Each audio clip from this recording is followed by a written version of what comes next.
শীতের সন্ধেবেলায় এক কাপ চা বা কফির সাথে ভেজ ডাল পকোড়া তোমাদের কার কার ভাল লাগে? এরকম সফট কনসিস্টেন্সির একটা ভেজ ডাল পকোড়ার ব্যাটার হয়, স্মুথ আর সফট কনসিস্টেন্সি।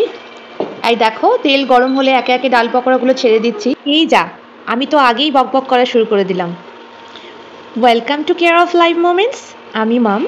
আজকের রেসিপি ভেজ ডাল পকোড়া বা ভেজ ডাল ফুলুরি।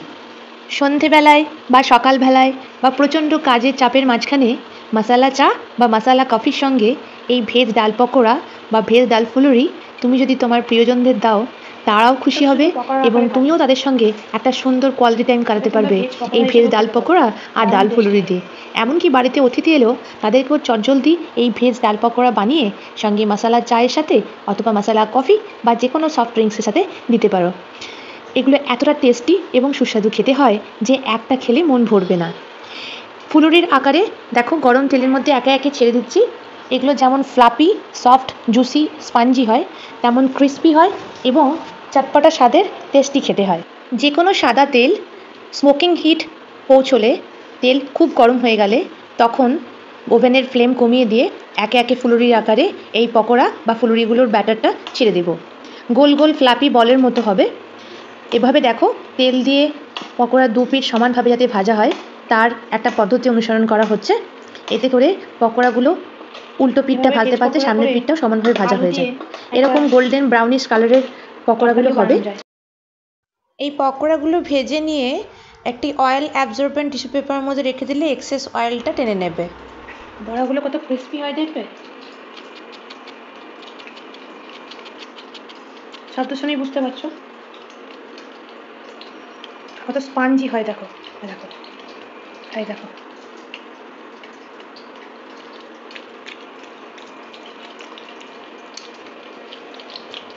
এই soft, juicy, crispy, crunchy veg ডাল পকোড়া বা ইয়াম্মি চটপটা খুব টেস্টি ভেজ ডাল ফুলুরি রেসিপিটা চলো তোমাদের সাথে শেয়ার করি। কলাই ডাল আর ছোলার ডালের পকোড়া বানানোর জন্য আমরা 1 টেবিল চামচ ছোলার ডাল আর 2 টেবিল চামচ কলাই ডাল প্রায় 12 ঘন্টার ওপরে জলে ভিজিয়ে রেখেছি। একটা ধনেপাতা পড়ে গিয়েছে। এই জলটাকে ফেলে দিয়ে ভালো করে পরিষ্কার জলে ধুয়ে নেব। 12 ঘন্টা ভেজানো কলাই ডাল আর ছোলার ডাল ভালো করে পরিষ্কার জলে ধুয়ে জল ঝরিয়ে তারপরে মিক্সার গ্রাইন্ডারের মধ্যে দিয়ে দিয়েছি। কতগুলো ধনেপাতা ওই হাত দিয়েই কুচিয়ে নেবে, কারণ সবই তো মিক্সার গ্রাইন্ডারে পেস্ট হবে। এখানে ধরে রাখো প্রায় 2 টেবিল চামচ কলাই ডাল, 1 টেবিল চামচ ছোলার ডাল রয়েছে আর 2 টেবিল চামচ ধনেপাতা দিয়েছি। 1 ইঞ্চি আদার টুকরো একটা, 1/2 ইঞ্চি আদার টুকরো একটা, কয়েকটা রসুনের কোয়া। পুরোপুরি নিরামিষ করতে চাইলে তোমরা রসুনটা স্কিপ করতে পারো। একটা লঙ্কা দিচ্ছি, যেহেতু আমাদের বাড়ির লোকজন ঝাল খায় কম। তোমরা যে যেরকম ঝাল খাও সেই অনুযায়ী লঙ্কা দেবে। 1 টেবিল চামচ সেসমি সিড, 1 টেবিল চামচ কুমড়ো বীজ, কুমড়ো বীজ roasted, sesame seed roasted, 1 table চামচ চিনে বাদাম, এটাও রোস্টেড, সইন্ধাব লবণ 2 চা চামচ,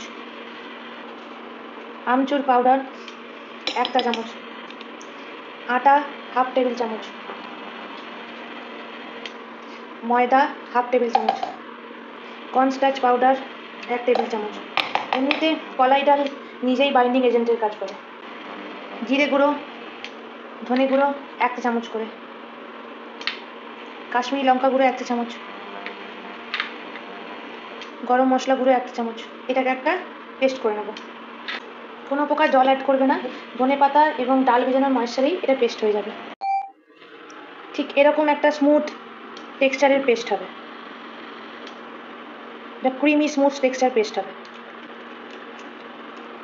নুন একদম পারফেক্ট হয়েছে। তেল গরম চাপিয়ে দিয়েছি, তেলের মধ্যে এগুলো ভাসছে কারণ এর মধ্যে একবার কচুরি ভেজেছি আমি, সেটা চাপা হয়নি। এই যে মিক্সার গ্রাইন্ডার রেডি হয়ে গেছে, ঠিক এই কনসিস্টেন্সি হয়েছে।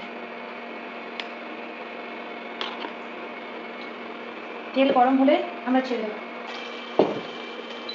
এখানে তোমরা যে কোনো সাদা তেল ব্যবহার করতে পারো, extra virgin olive oil, rice bran oil, soybean oil, sunflower oil.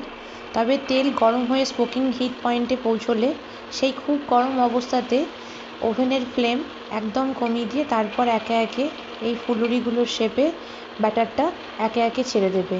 গোল ফ্লাপি বলের মতো হয়ে যাবে।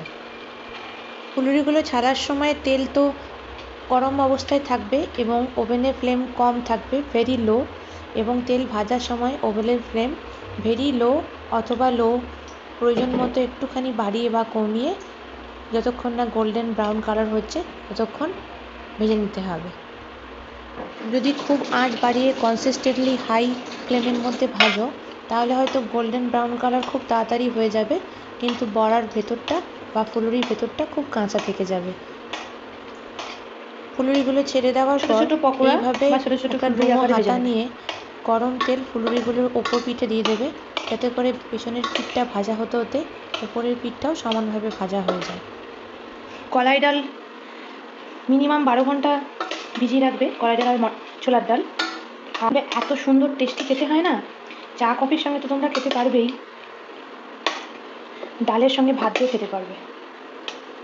আসলে আমি ভেতো বাঙালি তো সবেতেই ভাতের অপশন খুঁজি।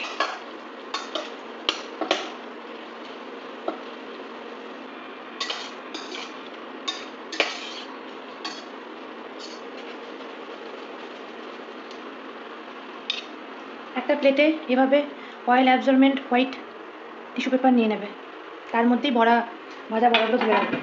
ডাল বড়া বা ডাল ফুলুরিগুলো এরকম গোল্ডেন ব্রাউনিশ কালারে ভাজা হয়ে গেলে একে একে অয়েল অ্যাবজর্বেন্ট টিস্যু পেপারের উপর তুলে নেব, তাহলে এক্সেস অয়েলটা অ্যাবজর্ব হয়ে যাবে। এগুলোকে তোমরা বড়া, ফুলুরি, ভেজ পকোড়া যা ইচ্ছা বলতে পারো, কিন্তু খেতে খুব ক্রিস্পি এবং সুস্বাদু হয়। বড়াগুলো কত ক্রিস্পি হয় দেখবে, শব্দ শুনেই বুঝতে পারছো কত স্পঞ্জি হয়। দেখো দেখো দেখো, এই ডাল ফুলুরিগুলো দিয়ে আবার অল্প একটু আলু, সবজি এবং কয়েকটা ঘরোয়া মশলা উপকরণ দিয়ে গ্রেভি বানিয়ে একটা ভেজ সবজিও বানানো যায়। এই তো নামালাম, খুব গরম, দেখো